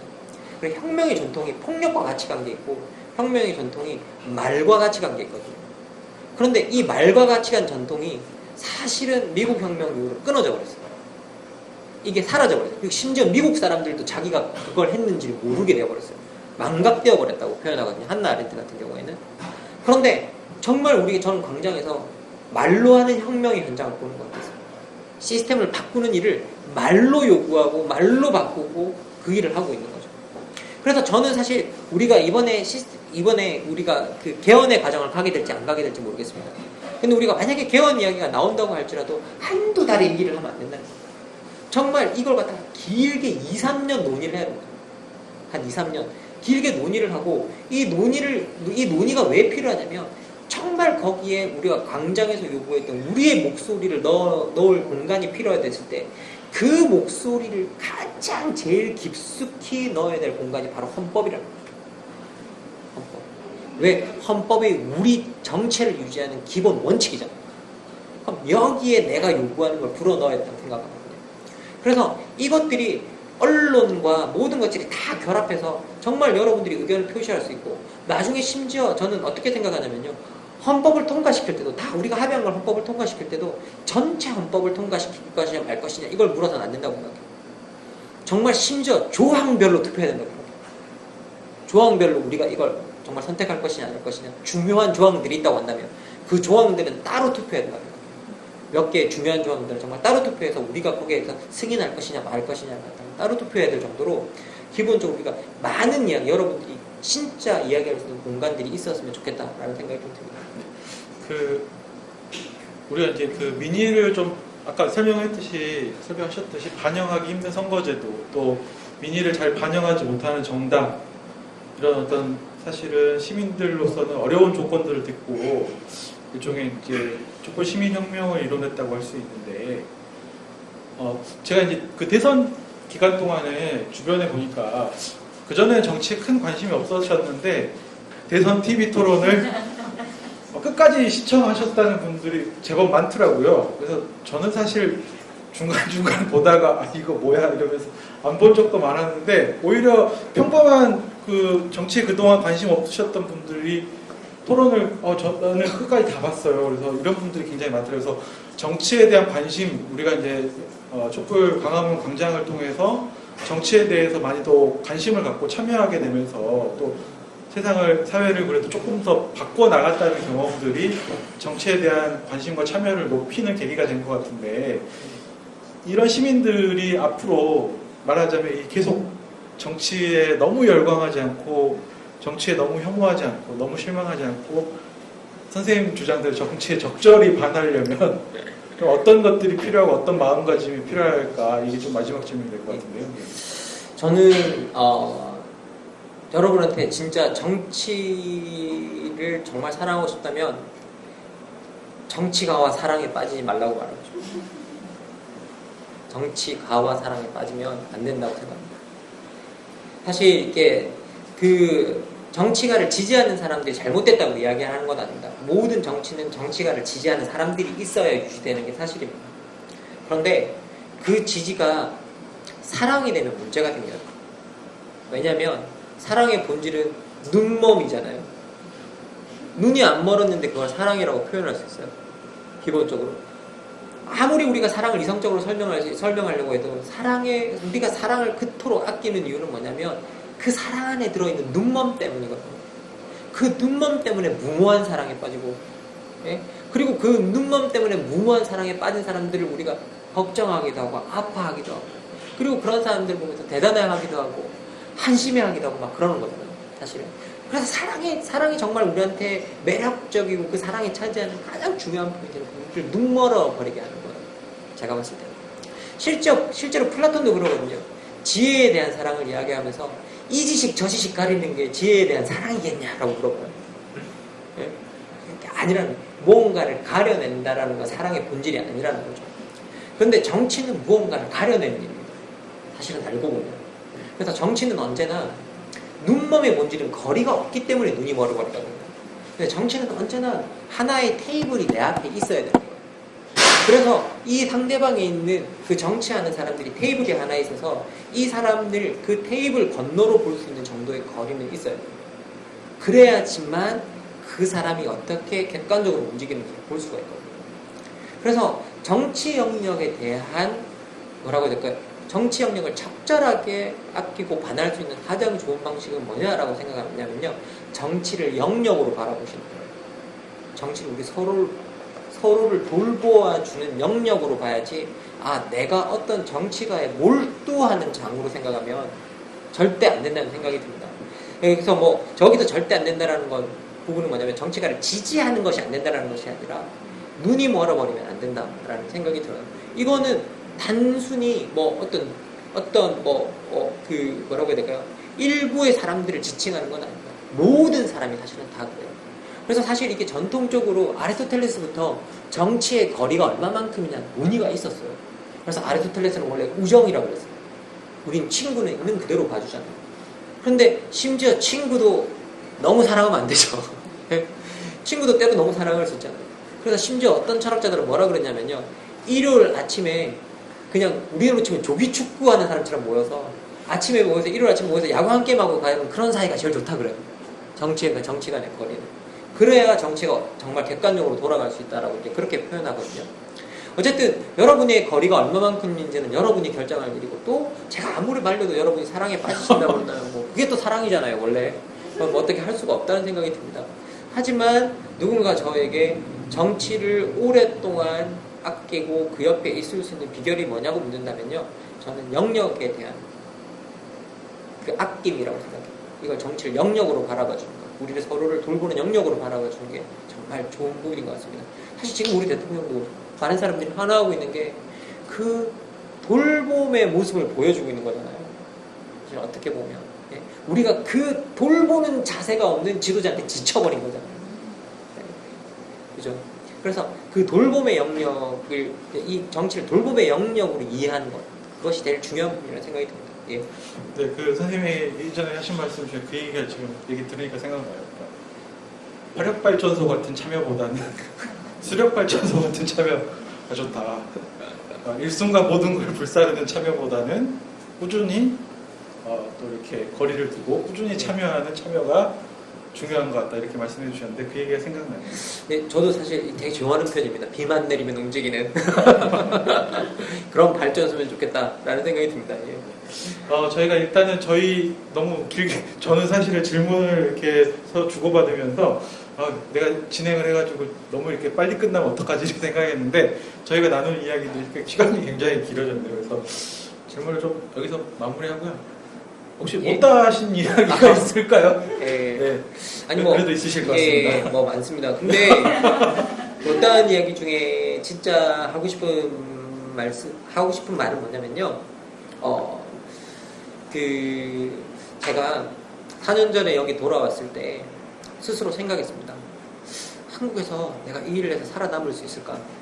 근데 4년이 지났고 제가 이 일을 하면서 살아남아 있습니다. 그 이유는 제가 길거리에서 만나신 분들 때문이겠죠. 그분들이 저를 환영해 주시고, 그분들이 저를 너무나 따뜻하게 배려해 주셨고, 그리고 가는 곳마다 몸둘 바를 모를 정도로 잘해 주셨어요. 진짜입니다. 가는 곳마다 너무 다 잘해 주셨어요. 진짜 감사드립니다. 그리고 앞으로도 이 일을 하려면 뭐 여러분들의 사랑이 필요할 것 같다는 생각이 좀 드는데요.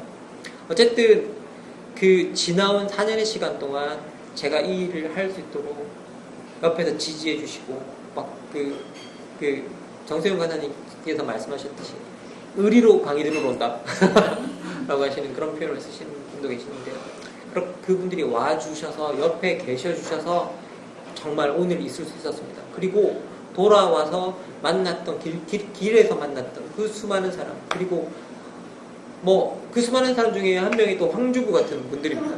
그러면 우리 이런 분들 때문에 정말 올 수 있었고, 그리고 더 나가서 그리고 또 한 군데 더 감사하고 싶은 데는 어디냐면요, 사실은 참여연대예요.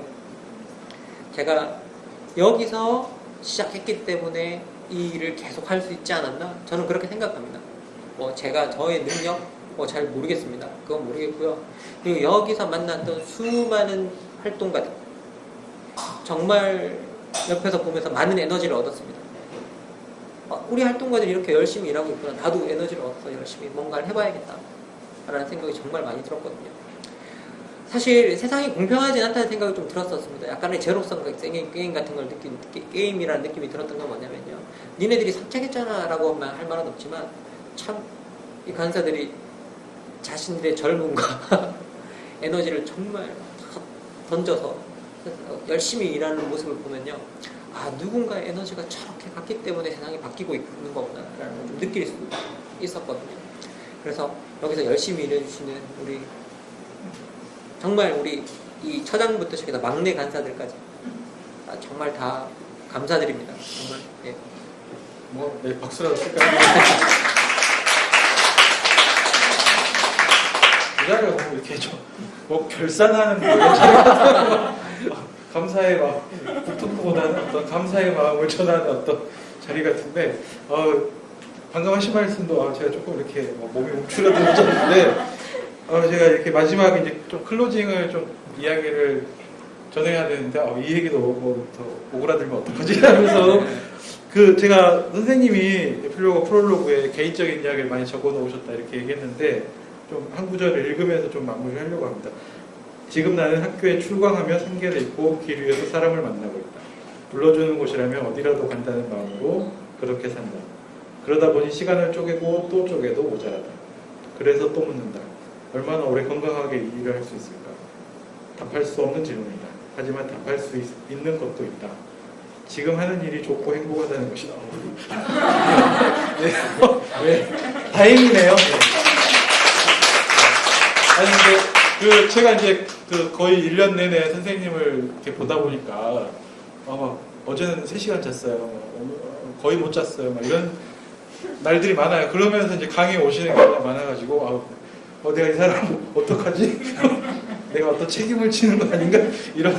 이렇게 힘든데 내가 또 강의에 오라고 했네. 막 이런 부담감이 있었는데, 행복하시다니, 그나마 좀 제가, 다행이라는 마음이 좀 듭니다. 그래도 이제 제가 어떤 경우에는 이번 겨울에는 그래도 좀 쉬셔야 되지 않을까요? 그래서 아카데미 강의는 조금 쉬시고 좀 쉬면서 이렇게 하셔야 되지 않을까요? 했는데 막 보면 막 일을 하고 계시더라고요. 그래서 정말 좋으니까 하겠지만 좀 쉬엄쉬엄 해가면서 하셨으면 계속 해야죠. 예, 계속 해야죠. 예, 정말 계속 하고 싶습니다. 정말 좋고요. 진짜 힘들다가도 사실 막 시민 강의 같은 데 가잖아요. 그러면 되게 에너지가 얻어요. 강의하는 동안에 얻고, 그리고 더 나가서 뭐 이렇게 말하면 지방에서 오면 정말 힘들기도 하는데 막 지방 멀리 가서 강의 한 번씩 하고 오잖아요. 그럴 때는 뭔가 정말 그때는 정말 밤차 타고 올라온 때가 많거든요. 막 새벽 4시 막 택시 타고 집에 들어가야 되는 경우도 되게 많은데, 그때 느끼는 보람감 같은 게 진짜 있는 것 같아요. 그게 뭐냐면 뭔가 하고 있구나, 내가 어디서 뭔가를 하고 있구나 라는 것들, 그리고 뭔가 필요한 일부가 됐다는 느낌이 좀 있어요. 필요한 일부가 됐다는 것들 느낌이 좀 있고, 그리고 어떻게 보면 세계가 그랬으면 좋겠어요. 너무 바빠서 필요한 일부가 된다는 게 아니라 모든 사람이 서로의 필요의 일부가 되는 것들, 그런 느낌을 주는 세상을 만들었으면 좋겠습니다. 사실 그건 존중에서 나오는 생각이거든요. 길에서 만난 모든 분들이 저한테 가분하게 저한테 지나친 존중을 주셨고, 그래서 정말 그때의 그분들에게 정말 돌려드릴 수 있는 건 되게 강의밖에 없는데, 그 강의를 그 강의에 들어가는 제 애정 같은 것들 담아서 책에 좀 넣었습니다. 그리고 더 나가서 여러분에게 앞으로도 그 애정을 주고받을 수 있는 공간이 있었으면 되게 좋겠어요. 그래서 정말 일 열심히 하고 싶습니다. 그리고 일 열심히 하게 만들어주시고 공간을 주시고 해서 정말 감사드립니다. 그리고 정말 감사드려요. 말도 안 되게 이 말도 안 되는 정치철학 강의를 3번, 4번, 5번, 막 6번 오시는 분들이 계세요. 진짜 감사드립니다. 근데 이제 제가 생각해봤어요. 어쨌든 본인의 선택이긴 하고 또 또 학교의 어떤 자리에 남을 수도 있지만 시민들을 만나는 선택을 했던 건데 어쨌든 그것이 계속된다는 것은 선생님 본인의 노력도 있겠지만 또 선생님 이야기를 들어주는 시민들 그리고 또 찾아주는 분들이 있기 때문에 이 만남과 이 길 위에서의 이제 정치 철학이 계속되는 게 아닐까. 그래서 여러분도 의리로 앞으로도 계속 찾아와 주시고 또 이야기 들어주시고, 그러니까 뭐 이렇게 뭐 책을 사세요 이런 얘기가 아니라 그 이야기를 들어주는, 그러니까 선생님의 이야기를 또 들어주는 것, 또 보는 것, 그것이 아마 이렇게 함께하는 것이 아닐까 생각하고요. 예, 책 제목 다시 한번 이야기하겠습니다. 김만곤의 정치에 반하다. 5월 18일 오늘 나온 책입니다. 저희가 오늘 철학사대 바로 이 책을 마무리하도록 하겠습니다. 함께해 주신 여러분 감사합니다. 감사합니다. 아이고, 싱크대 총장님. 이번에 싱크대는 입학금 얼마나 거두실 거예요? 입학금이요? 뭐 대충 한 100만 원 받을까요? 세면대는요? 그래요 뭐 입학금 어디에 쓰라는 법도 없는데 대충 받던 대로 받죠 뭐. 무슨 소리 하시는 거예요? 입학금은 당연히 새내기들이 입학하는 데에만 쓰여야죠. 어머, 누구세요? 우리는 청년참여연대. 청년참여연대는 작년 10월에 발족한 참여연대 부설 기관입니다. 청년참여연대는 지난 1월 전국 34개 대학의 정보공개 청구를 통해 입학금의 산정 근거가 없다는 것을 확인했습니다. 앞으로 저희는 대학이 입학금 실비만을 받을 수 있도록 활동해 나가겠습니다. 청년들의 더 나은 내일을 위해 노력하겠습니다. 참여연대는 정보 지원금을 받지 않습니다. 청년참여연대의 후원회원이 되어주세요. 문의 02-723-4251로 지금 전화주세요. 02-723-4251 02-723-4251 띠링띠링.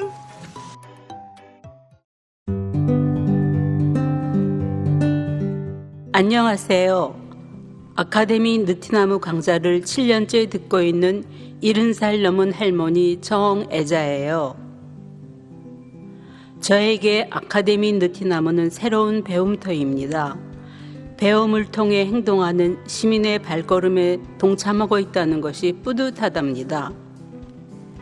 즐거움과 나눔, 웃음과 실천이 있는 배움의 공간, 아카데미 느티나무에서 뵐 수 있기를 기대합니다.